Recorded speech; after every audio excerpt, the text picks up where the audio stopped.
যখন পাকিস্তানের সঙ্গে ভারত এশিয়া কাপ খেলতে যাচ্ছিল তখন অনেকেই রেগে গিয়ে অনেক মন্তব্য করেছিলেন, কিন্তু কে জানতো না খেলার বদলে বরং খেলেই পাকিস্তানের মুখে জোরালো এক চর মারা যায়, এমন এক চর যা তারা সারা জীবন মনে রাখবে। তাহলে ভারতীয় খেলোয়াড়রা কিভাবে পাকিস্তানি খেলোয়াড়দের শাসন করলো এই ভিডিওতে সব জানবেন।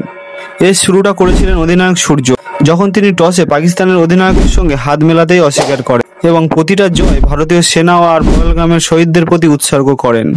শুধু তাই নয়, পাকিস্তানের বিরুদ্ধে জেতা 3টি ম্যাচেই ভারতের কোনো খেলোয়াড় পাকিস্তানিদের সঙ্গে হাত পর্যন্ত মেলাননি।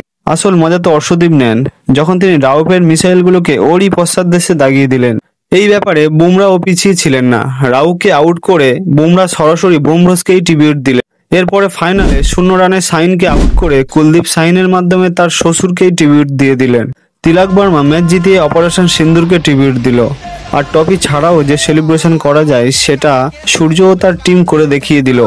3 সপ্তাহে 3 বার ধোলাই করার পরেও পোস্ট ম্যাচ ইন্টারভিউতে অভিষেক শর্মা তাদের প্রিমিয়াম বোলারকে ভালো মতন শিক্ষা দিয়ে দিলেন।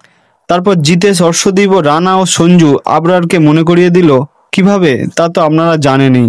তারপর হার্দিক নিজের স্টাইলে নিজেকেই ট্রিবিউট দিয়ে দিলেন। এতে মোদিজিও পিছিয়ে ছিলেন না, তিনিও পুরো মজা নিলেন। মোদিজিও অপারেশন সিন্দুরকে স্যালুট করলেন। তারপর আমাদের ক্যাপ্টেন ম্যাচ ফি দান করে ভারতীয় সেনাকেই স্যালুট দিলেন। I actually personally want to give my match fees of all the games which I've played in this tournament to the Indian Army. এবছরের এশিয়া কাপ আমাদেরই, যেটা নকভি চুরি করে নিজের সঙ্গে নিয়ে পালিয়ে গিয়েছিল।